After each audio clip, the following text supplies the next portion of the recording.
is one more way for lighting or adding some embossing or some 3D depth to that texture that we saw just in the prior part. And I wanted to cover that just briefly and then move on to the next part, which is to cut some holes into the walls of our tunnel. So one thing I'll do is I'll open the image. This time I'll use a different tool, the general file converter, which is another way to conveniently browse through the file system and open the folder. And you can go through that in a couple of different ways.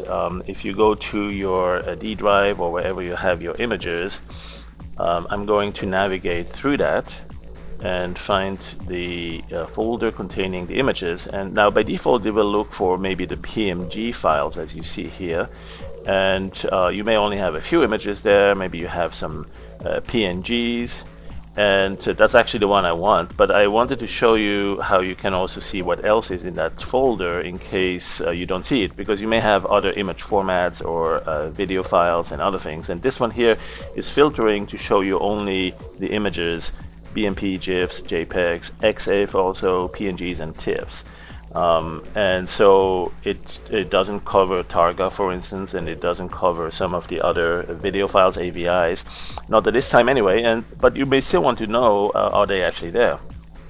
So one thing you can do is simply put a wildcard here, put the star into the name of the file, and then hit enter.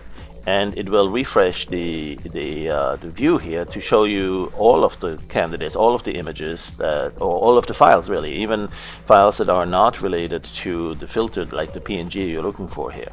And the reason why this can be useful is that you're not going to necessarily be able to open these through the through the general file converter, but you can easily open them or play them by, for instance, doing a right click on the file, like this AVI file, and then play that with the Windows Movie Player or whatever the format is. So whatever the recorded video player is. So it's good to know that you can actually do that inside of the general file converter, even though it will filter to prefer or to focus on the images of particular types. And you can choose that. Let's say I'm going to use this one, double click that, it's now in the general file converter. And you can from there you can take it into Dogwaffle, right? So the general file converter is kind of a hub.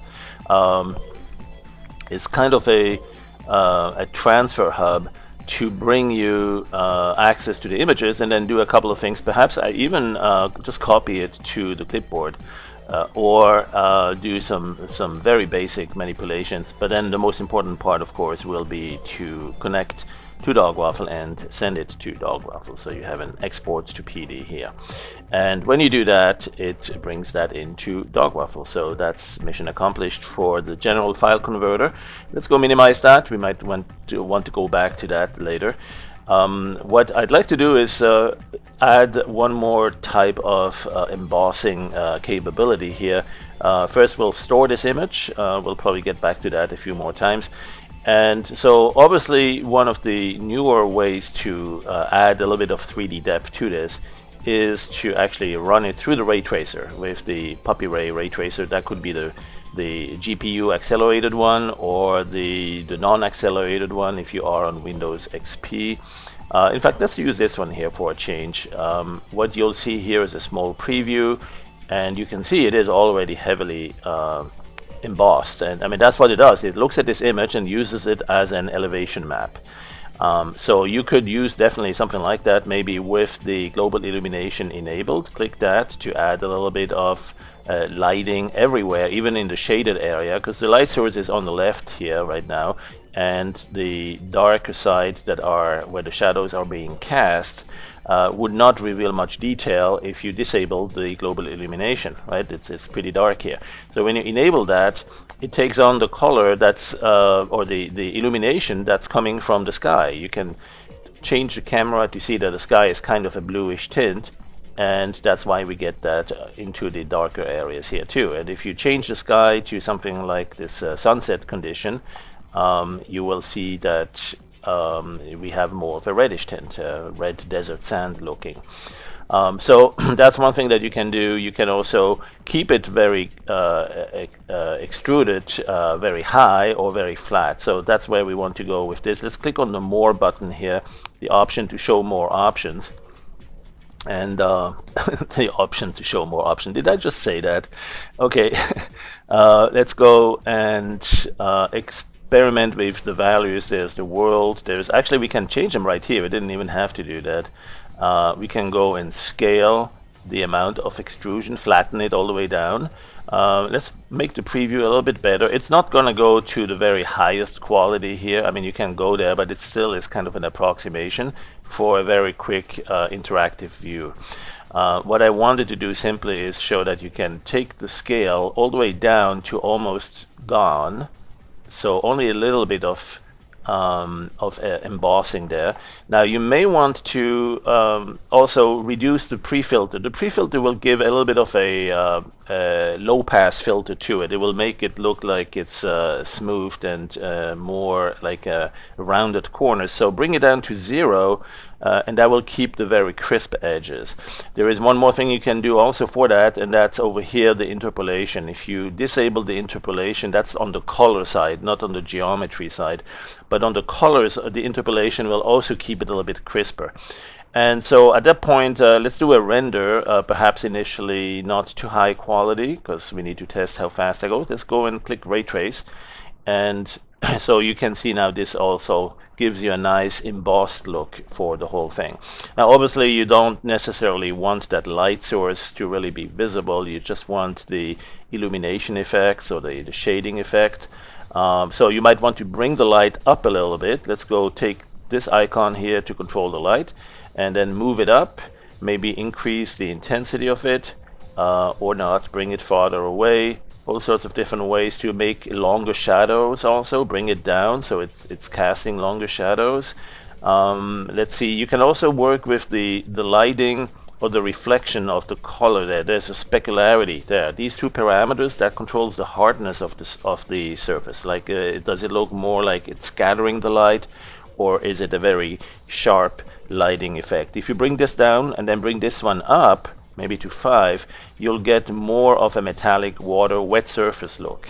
Let's give it even 9. So that's a very strong bright part. Wherever the bright part shows, they'll be even brighter. And let's do another ray trace on that. And there you go. So now we can perhaps do a higher quality ray trace. And of course, this is giving you that perspective look, which you don't necessarily want yet. We'll put that as the wall on the inside of the tunnel.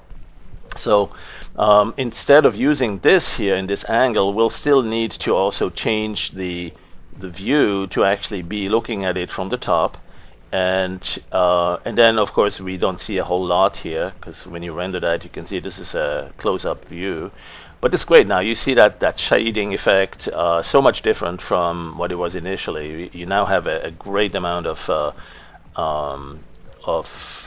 3D appearance to that, some depth with the shadows, with the specular lighting, the highlights, and all that. Let's see if we can push this a little bit further. Let's go move the camera away up there. And now one problem is that it's going to disappear in the fog. So you need to adjust the fog here too. Let's make the fog go really far, so it's not going to be a problem. We may want to increase the amount of global illumination. Now here it may look a bit grainy, but when you ray trace that for the view over here, it's going to look better. And then at some point you'll probably realize you've moved back too far, and maybe you'll see the repetitive nature of this tiling, the surface being tiled in a repetitive way. So just adjust accordingly, how far distance you want to give it, and also what part you want to be over as you move this around. One thing you could do also is, let me see if I increase the light source a little bit. Yep, there it is. One thing you could do though is also change it. Right now it still has a bit of a spherical distortion. It's a wide angle lens. That's the zoom factor here. In fact, let me make it very strong, just 1. And then if you look like this here, it's a very strong perspective distortion. And so it would probably look better if you had like 4 or 5. Now that means you may need to move farther away in order to still see the entire texture that you want to see. But it's definitely a way to reduce the spherical aberrations or spherical distortions that you'd see otherwise. Let's go and adjust this a little bit. I don't know, this might be good, not perfect, but good enough just to get the point across. Let's go do a render. And you see how it's perhaps also not exactly lined up. It's a little bit rotated, and you can adjust those later on. You can make it seamless, or you can turn them and then crop to it. Let's try to catch it just a little bit. Maybe this will be better. And do a final render, and then we'll use that as our texture. You know, this is not a very high definition, high resolution image. It's only, what did I say it, 512 by 512 pixels. So it shouldn't take a whole lot of time. Obviously I might probably not do that in the ray traced version. I would probably use the GPU version to get done a little bit faster. The idea here is just wanted to show you some of the techniques you can use to get more impressive looking textures that have that 3D depth to it, because of the specular highlights on the bright edges that you see produced by the light source. And then on the counterpart, on the other side, you'll see the shadows being cast. That also adds a lot of depth. You can actually do it without the shadow cast. It still will have the darker side along the rim, along the edge, right? The side of the buildings will be dark, but in addition to that, if you can add a shadow cast, and that's an option you can actually disable here. You can disable trace shadow. That would be something you could do. Or if the shadow is too dark and you want to just soften it a little bit, one thing you can do is let's say go to what do we do here? You can't do it right now here because we have to wait for that rendering to be done, but there is an option to control the color right here. These are the colors of the light, the color of the shadow, and the color of the fog. And so the shadow is black by default, but if you make it just a dark gray, or even a medium intensity gray, light gray perhaps, it will be a subtle shadow. It will be a little bit lighter, and it won't hide the details that's inside this shaded area that much. All right, this rendering is done, and we can see here actually a nice amount of detail still showing. So let's keep that one, store the image, copy right here. And you know, this is interesting. When you look at it, it started with this and it got to this, right? Somewhat. I mean, a portion of that. I don't know if I have the exact entire fit. It looks like it's inverted too. This upper left, there it is actually. You see this image here. These two details are actually showing in the lower right, but inverted. It's flipped upside down. That is the nature of the ray tracer right now. It's using a slightly different coordinate system, but you can easily find the features there if you're looking for them. All right, so those two big blobs here correspond to those two big blobs here, mirrored across. And so now let's use that one as the texture in our tunnel, and you know, perhaps we'll just try as is, or let's do the smart way, which is to first make it seamless. And this is a cheap way to do it. It's not always the best and the perfect one, but it will be just fine for our initial test here. Maybe I'll increase a bit the overlap distance. And so now we can also store that, of course, and then more importantly, perhaps reintroduce even more sharpness. There is a sharpen filter that I wanted to show you too. Actually, two of them, the digital photo enhance, and of course the unsharp mask and the sharpen, those are classic, but digital photo enhance is a really good one to use as well. That's one technique to use. And then the other would be the art sharpen. Where is it? Sharpen there. The art sharpen. That one is fabulous if you want to actually reduce the number of colors. You can see here that it's reducing the colors to the point where there's only about 5 or 6 color levels, shade levels. And so that can be really of value if you want to turn it into a bit of a cartoonish look, right? Or if you have too many shades in there. But I'll let you play with that. And of course, in this case here, I'll probably go back to this one and I'll say, let's go turn this into an animation for the tunnel. So let's create an animation placeholder for 123 frames at 30 frames a second. In fact, exactly 120. That will make it 4 seconds long, right? 120 divided by 30 is 4. And what we'll do then is well, let's first of all store this short animation, because we might want to get back to that quickly at some point in case we experiment with the parameters. And then we'll go and apply the tunnel. So filter, animated tunnel, there it is. And this time we'll just go into it without rotating. Let's go, in fact, pretty quickly. Let's go like this. All right. And that's it. And so that's yet another way to add a bit of embossing or depth to it. But of course, now that lighting you see here came from the upper left corner. That's not necessarily where you want it here, because it's going to be tiled and repeated in the cylindrical projection inside the tunnel. It's not necessarily where the lighting should come from. So there is yet another way to add lighting. I think we explored that a little bit, and that was with the lighting, with the this tool here, the stylize tool, lighting tool from the stylize side.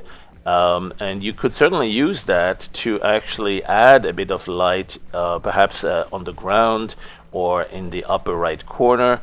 Let's say you're pretending you're actually holding sort of a hard hat, right? Like the explorers, cave explorers will have, or mine explorers.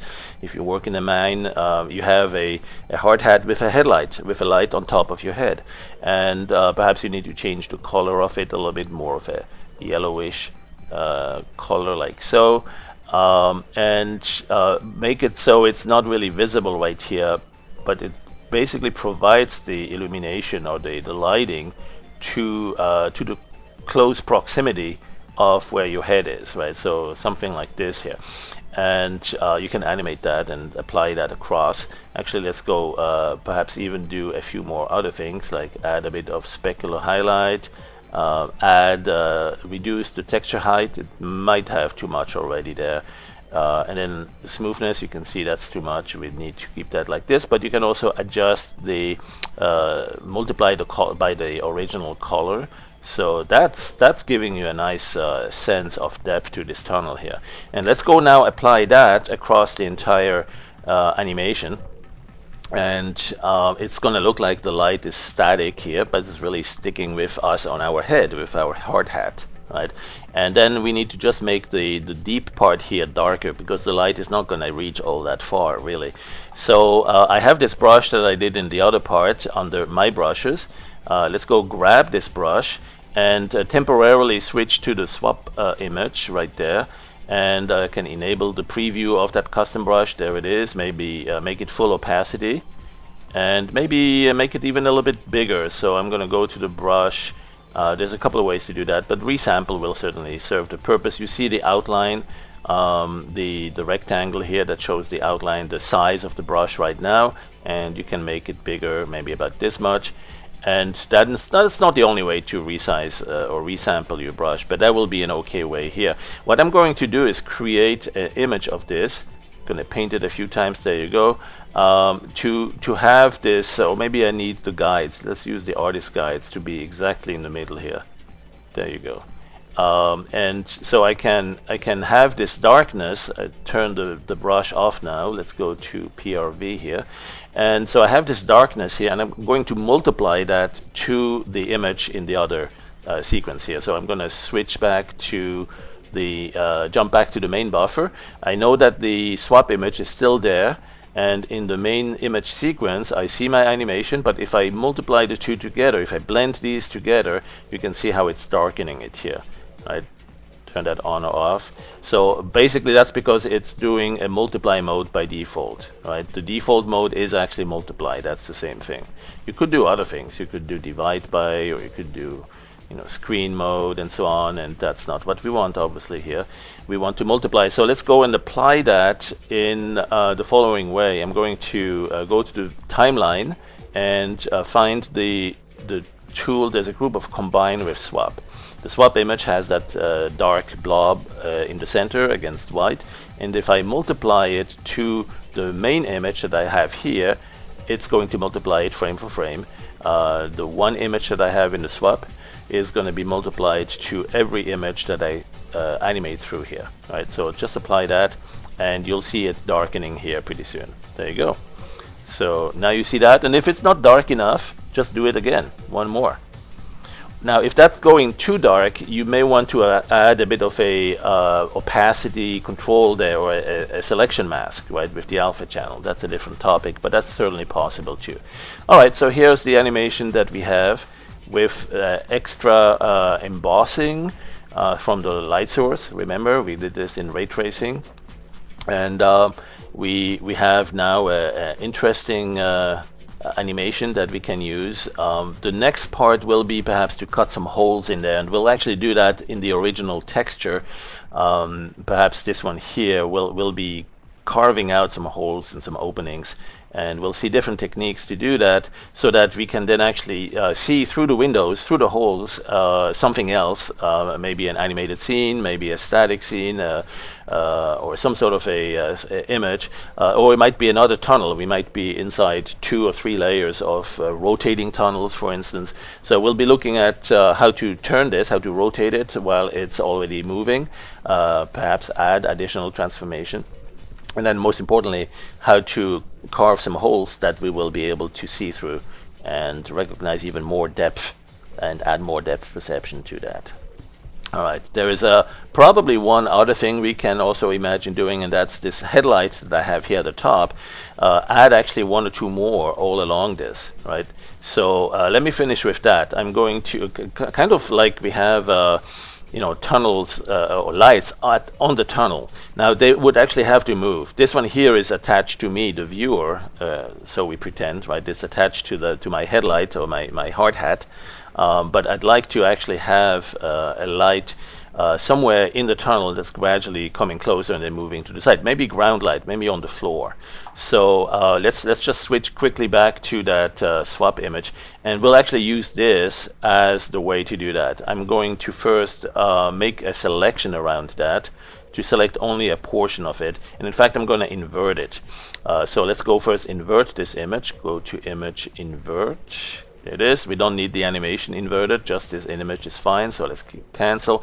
And one thing I'll also do is actually add some other stuff to that, which is the sort of a spiky light. You could use a lens flare. Where is it? Right here. There's the tool here with gradients, lens flares, and special effects. Right click on that and we have some Nova options. I'm going to go with 8, or let's do 16 and see what that looks like if I take a yellowish color, something like this.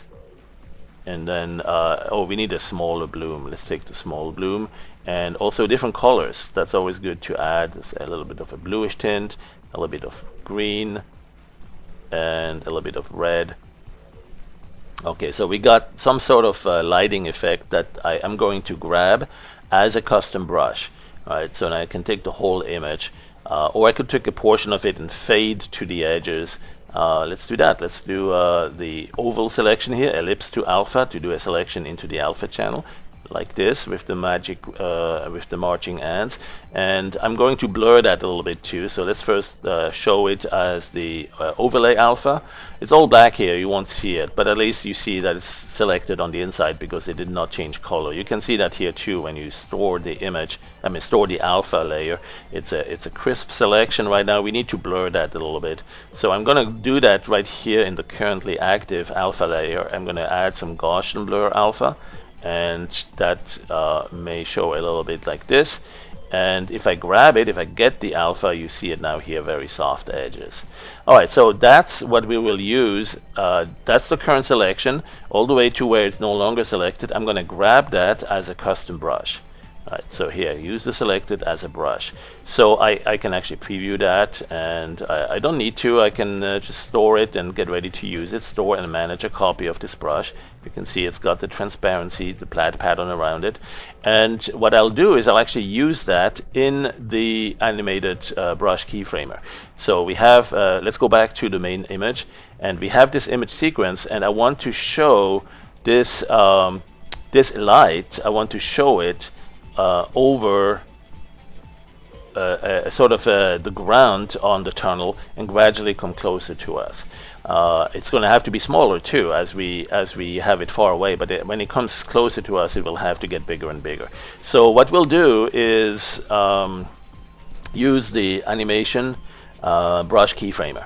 All right, now before I do that, I probably should store this or save it even to file. You never know. We might run out of memory or something. So let's go and store this to disk, and we have a nice snapshot here.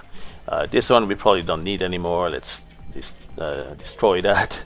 What we'll do now is go to the animation. Let's see, how many frames are there? Not a whole lot. Oh yeah, 120. That's perfect. Let's go to animation brush keyframer. And in the brush keyframer, there it is. What you see is the brush right there. It's in replace mode, so it shows the darkening on the edge as it reduces, as it loses the alpha selection level. I'm going to change that to an additive mode. So when it's dark around the lights, you don't see anything change. It's adding blackness or nothing, and it's leaving it alone. But the moment you have those spikes or some soft glow, it's starting to add that. Now maybe you don't need that much of it. You can reduce the opacity, or you work on the brush itself and then go back in here. So let's say, for instance, if you wanted to change the brush, actually, here's a stored copy of it, right? If you wanted to change the hue, for instance, that's the hue, saturation, and value right there. So you could change the hue to give it a slightly different tint. You can see a little bit more of a greenish color here, or a little bit more of a bluish color, right? And then once that's done, you can also add the saturation to make that color, the blue color, even more dominant, and the brightness. So there is all sorts of controls with that. You can also add the RGB values, control those specifically. So let's say you want to reduce the amount of red altogether, so the whole light is really getting a nice bluish or cyan tint. And perhaps we can give it a bit more on the brightness, or play with these a little bit until you get it just right, and then go back to the brush keyframer and get the brush, and now you have that brush right in here. Right, so okay, so now what we'll do is we will change the scale so that we can have this light very small, very faint, at the beginning of the animation. It's going to be somewhere here on the ground, right? And as we go to the very end of the animation, it will have come close to us and actually disappear pretty quickly. We have to keep track of some of the features here and make sure we move it with it. So at the beginning, it's going to be back here, and perhaps, in fact, at the beginning, we really don't see it. It's very small. Let's give it just like 1 or 2 units like this, and also reduce the opacity so it's barely visible, just a tiny little bit. There you go. Keyframe that. All right, and then keep track of where the features are on the ground, and as you move close, maybe the light should have moved to about here, and of course by now here it's much bigger and also much more opaque. All right, so there you go. Keyframe that, and then when you have reached a few more here, this level, this detail along this side here, if you keep an eye on it, you can see this feature right here is about where the light is. So keep an eye on that as you move forward in the animation. You'll see it reaches around here, it disappears. So what you want to do is grab the position, set the position of the light here to go around there, and then set the scale even bigger, and it's already at full opacity. Keyframe that, and then right after that, one more, it's just fading away. Right, so now you just change the opacity so it disappears. It doesn't matter anymore where it is, you just don't want to see it. So keyframe that, and then from here on it's just not going to show. If you're not quite sure, you can go to the very end, make sure the opacity is still at 0, and force it to stay at 0 all the way through that. Also, same thing here at the beginning. See now how it's doing this animation. You can also have it at the very beginning, perhaps all the way to opacity 0. Right? Keyframe that. Now you have an animation that you can make it look like this thing is kind of stuck to the ground and moving with it. Let's go render that. Now there's going to be another light further down, right? So we have one light already doing this. We can actually render it twice if you want it more intense, a bit more, render it on top of the first one. And you can do it a second time and a third time. All right, so then about here, we should start seeing another light further down here too. So let's go clear all the lights, all the keyframes, and that resets the parameter for this one. And what we'll do is we'll scale it down to this, about like that, and keyframe it here, and go to the very beginning, and it's going to be, of course, fully invisible for that as well. So very small, and just before the first keyframe, we want it to actually also still be kind of disappearing or invisible. Let's have it just move a tiny little bit, or keep it about the same position, but make the opacity disappear there. So we have 3 keyframes. Most of the animation so far, it remains invisible, and only about here it starts to show, and then it starts to move just like the first one did, by about the same distance. So if you look at the distance you have here in the first half, about the same distance brings you around here. By then it should have reached about this position, and you can go to scale it. Maybe it's a slightly lesser size. Maybe it even rotates. Who knows? It's alive, right? And keep it fully opaque, and keyframe that.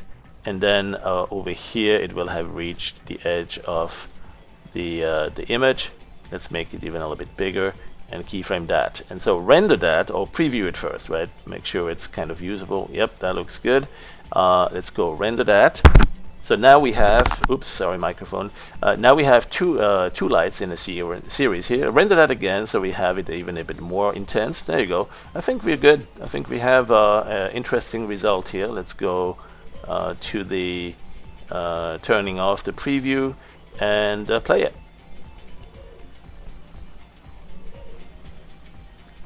So it's interesting because we have a static light at the top that was produced by the lighting stylize tool, and then here at the bottom we have animated brushes, or brushes that we animate through the brush keyframer.